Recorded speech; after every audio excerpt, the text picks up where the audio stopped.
नमस्कार साथियों, मैं ज्योतिष आप सभी का हार्दिक हार्दिक अभिनंदन करता हूं SR91 के इस यूट्यूब चैनल पर।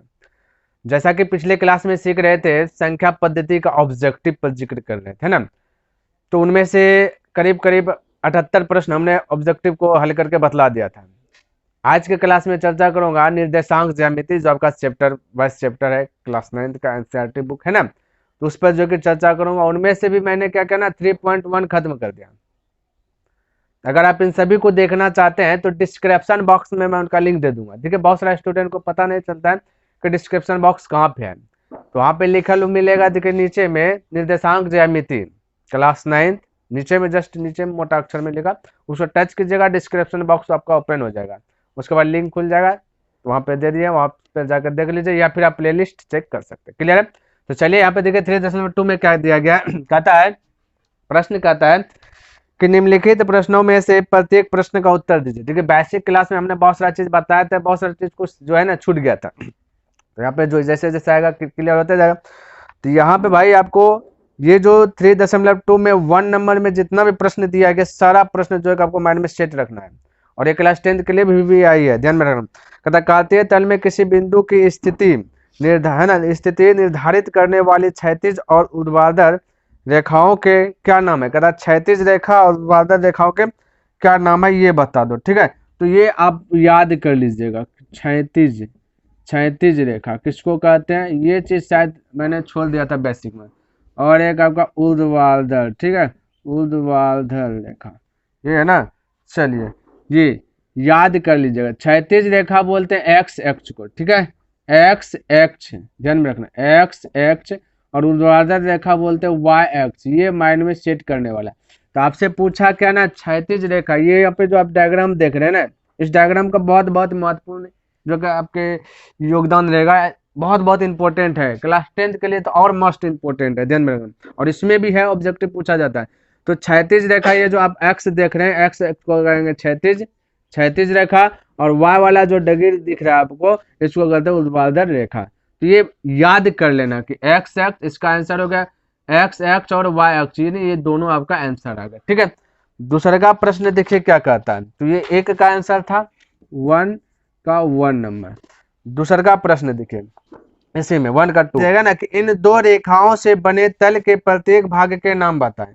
यानी ये जो हमने दो रेखा से बनाया, तो पहला जो बनाया नाम पूछ दिया था रेखा का, ये नाम बताओ। क्षैतिज रेखा को क्या बोलते हैं, ऊर्ध्वाधर रेखा को क्या बोलते हैं। तो क्षैतिज रेखा का अक्स बोलते हैं, तो ऊर्ध्वाधर रेखा को वाई, जैसा कि देख रहे हैं। दूसरा का क्वेश्चन फटाक से कर दिया, दो रेखाओं से जो बना है तल। तल का मतलब समझ रहे ना, एक पृष्ठ में एक पेज जैसे दिख रहा है ना, इसको एक तल बोलते हैं। इस तल में जितना चीज आ गया है सब एक तल के अंदर है। उसी प्रकार से एक बोर्ड है, बोर्ड के अंदर जो भी चीज लिखा रहा है एक प्रकार से तल है। और लेकिन आपसे यहाँ पे कहा दिया गया कि इन दो को रेखा से बने तल है, जो दो रेखा से जो बना हुआ तल है ना, कहता उसका नाम क्या है। तो इसका नाम है, देखो 1 भाग, इधर यहाँ पे 1 भाग, ये दूसरे 2 भाग, ये 3 भाग, ये 4 भाग है ना, 4 भाग। तो ये सब 4 भाग है, इसलिए इसको बोलते हैं चतुर्थांश। 4 का मतलब चतुर्थ है ना, तो इसको बोलते हैं चतुर्थांश। तो इसका डबल का दूसरा का आंसर हो जाएगा चतुर्थांश, ध्यान में रखना, चतुर्थांश हो जाएगा, चतुर्थांश ये हो जाएगा, चतुर्थांश हो जाएगा। ठीक है, तो दो रेखाओं से बने तल को कहते हैं चतुर्थांश। और क्षैतिज रेखा एक्स अक्ष, ऊर्ध्वाधर रेखा वाई अक्ष, और दो रेखाओं का जो बना तल है उसको कहते हैं चतुर्थांश। ये माइंड में सेट कर दीजिएगा, है ना। अच्छा, तीसरा का पॉइंट देख लीजिए, तीसरा का भी देखिए, ये याद करना ही करना, ये माइंड में सेट कर लीजिए। जैसे कीजिए, कहता है उस बिंदु का नाम बताइए जहां ये दो रेखाएं प्रतिच्छेदी होती है। कहते देखिए ये वाला फिगर बना लिए, है ना। कहता उस बिंदु का नाम बताइए जहां ये दोनों रेखाएं प्रतिच्छेदी, प्रतिच्छेदी मतलब काटता है। जैसे कि एक्स वाला डगीर और वाई वाला जो लकीर है, लाइनें हैं, ये दोनों कहाँ पे काट रहे हैं, तो ये देखिए बीच में काट रहे हैं, यहाँ पे ये वाला पॉइंट लग। इसी का बोला नाम बता दो, तो इसी का नाम है ना भाई मूल बिंदु है। माइंड में सेट कर लीजिएगा, इसको कहते हैं मूल बिंदु। अब मूल बिंदु है तो यहाँ पे एक्स का भी वैल्यू 0 होता है, वाई का भी वैल्यू 0 होता है। लेकिन आपसे ये पूछा नहीं, सिर्फ बोला नाम बता दो जहां पे दोनों प्रतिच्छेदी करती है, उसका नाम क्या है, तो बोलिएगा मूल बिंदु है। बोलेगा दो रेखाओं से बने तल को क्या कहते हैं, चतुर्थांश कहते हैं। पूछेगा क्षैतिज रेखा को किससे दिखाते हैं, एक्स अक्ष से दिखाते हैं, ऊर्ध्वाधर रेखा को किससे दिखाते हैं, वाई अक्ष से दिखाते हैं। क्लियर है? चलिए बस इतना सा है, आप नोट कीजिए इसको, उसके बाद 2 नंबर पर चर्चा करता हूँ। देखिए अब 2 नंबर प्रश्न, ठीक है। 2 नंबर में क्या कहता है ना, कहता है आकृति जो है कि 3.14 देखकर निम्नलिखित को लिखिए। ये आकृति दिया गया है 3.14 का, ये फिगर दिया गया, ठीक है। आप भी देख सकते हैं बुक में फिगर दिया गया है, ठीक है। ये वाला फिगर दिया गया वहीं पे, यहाँ पे मैं बनाया, ठीक है। और क्वेश्चन पहला नंबर में कहता है ये वाला, देखिए पहला 2 का पहला में, हालांकि 2 तो लिखिए दिए, पहला देखिए, पहला में कहता है बी के निर्देशांक, बी के निर्देशांक, निर्देशांक समझिएगा, बी के निर्देशांक क्या होगा, ठीक है। तो समझिए बी कहाँ पे है, आपको ये फोकस करना, देखिए बी यहाँ पे है, ये वाला फोकस कीजिए, देखिए बी यहाँ दिख रहा है फिगर में। निर्देशांक का मतलब होता है कि 2 गो आंसर आना चाहिए, ठीक है, ये भी ध्यान में रखना थोड़ा सा। तो बी के निर्देशांक, बी देखिए यहाँ पे, ये जो पॉइंट कटा हुआ जो बिंदु है ना, हालांकि यहाँ पे नहीं दिया गया, ये जो कटा हुआ बिंदु है जो हमने यहाँ पे लिखा, ये देखिए किससे किससे है, पहले एक्स को चूज करना, उसके बाद वाई को लेना है। तो बी के निर्देशांक बताना है, तो देखिए ये एक्स वाला देखिए यहाँ से आया है 5 है, देखिए यहाँ पे -5 यहाँ से यहाँ तक आया है ना बी वाला में, देखिए अच्छा से, तो -5 आ गया, ठीक है। और यहाँ देखिए कहाँ तक गया है, बी के निर्देशांक बोला ना, बी के निर्देशांक हुआ तो ये वाला, हाँ वाई वाला देखना भाई, एक्स वाला तो आ गया -5, वाई वाला ये वाला घर है, तो वाई वाला हम देखना, देखिए यहाँ पे 2 है, क्या है 2 है, तो ये हो जाएगा 2, यानी कि बी के निर्देशांक -5 और 2 हो जाएगा। आंसर में लिख देना -5 2, आंसर 1 का ये वाला हो गया।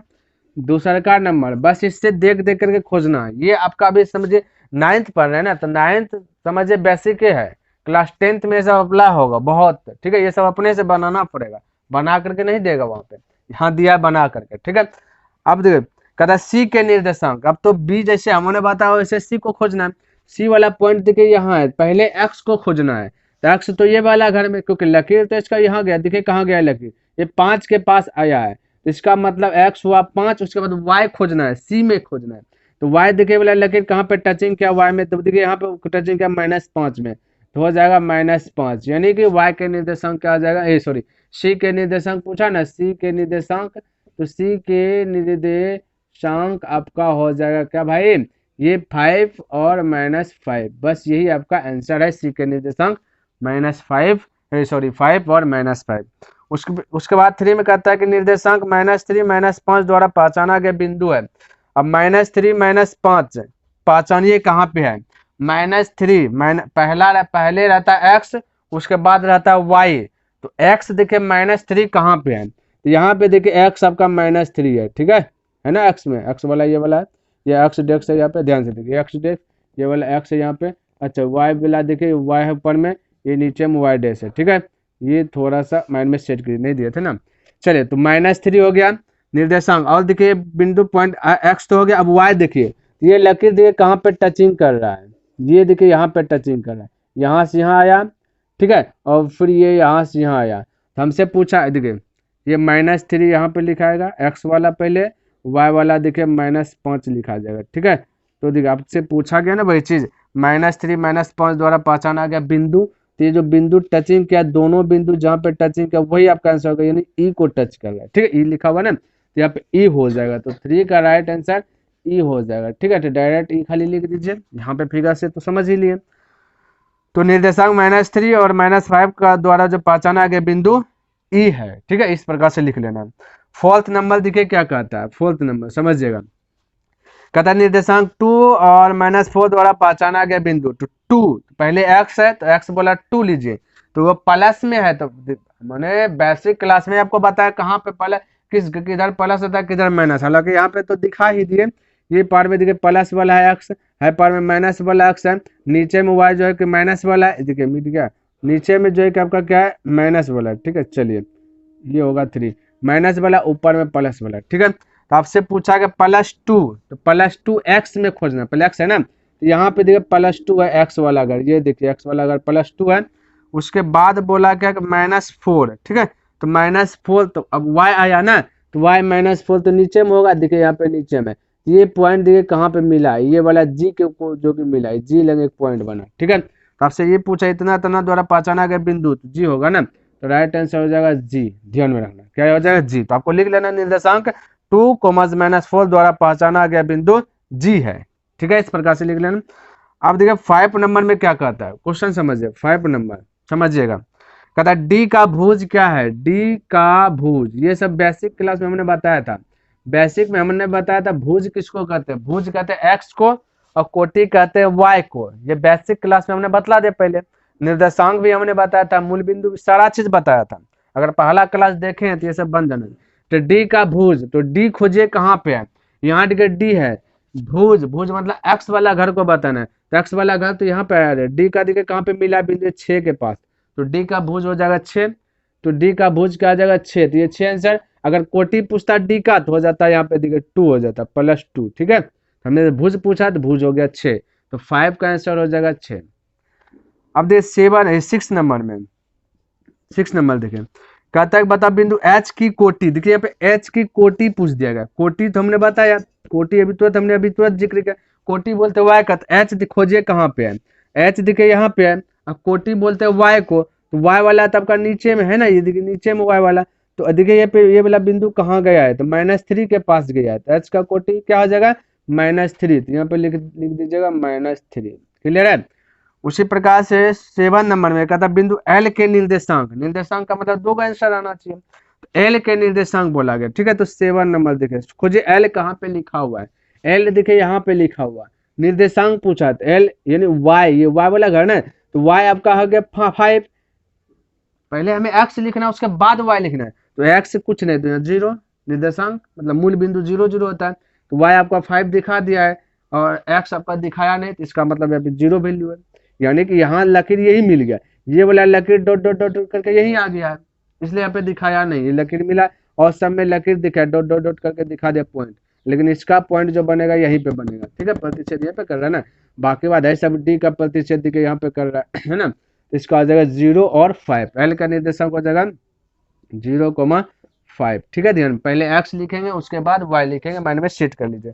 उसके बाद देखिए क्या पूछा गया ना, कहता है कि बिंदु एम के निर्देशांक ज्ञात कीजिए, एम का निर्देशांक ज्ञात करना है, एम वाला पॉइंट यहाँ पे ढूंढ लेना है आपको, एम वाला पॉइंट यहाँ पे, और ये वाला निर्देशांक पहले एक्स लिखेंगे उसके बाद वाई लिखेंगे, तो एक्स आपका -3 आ गया, निर्देशांक पूछा, और वाई क्या है ये तो पता नहीं है, तो वाई तो यही तो मिला होगा भाई, ये वाला पॉइंट आकर के यहाँ मिला होगा, यानी ये वाई यही ये हो जाएगा, ठीक है, ये वाला 0, ठीक है, ध्यान में रखना। तो निर्देशांक मतलब आपका 2 का आंसर, तो वाई हो गया आपका 0, एक्स हो गया -3, तो पहले एक्स लिखेंगे, तो यहाँ पे लिखेंगे -3 और 0, इस प्रकार से आपका हो गया आंसर कंप्लीट हो गया इसका, क्लियर है। चलिए लिखिए अब। तो उम्मीद करता हूँ कि मैंने जितना भी प्रश्न बताया वो सारा प्रश्न आपको जो कि माइंड में सेट हो गया होगा, और 3.2 जो है कि लास्ट था हमने कंप्लीट कर दिया, और आपको पसंद आया होगा। अगर पसंद आया तो इस वीडियो को लाइक कर दीजिए, सब्सक्राइब नहीं किए तो इस चैनल को सब्सक्राइब कर दे, और कमेंट करके बताइए कि ये वीडियो आपको कैसा लगा, हो सके तो अपने दोस्तों के साथ भी इसे शेयर कर दे। तो मैं नेक्स्ट दिन मिलता हूँ, तब तक के लिए धन्यवाद। जय हिंद, जय भारत।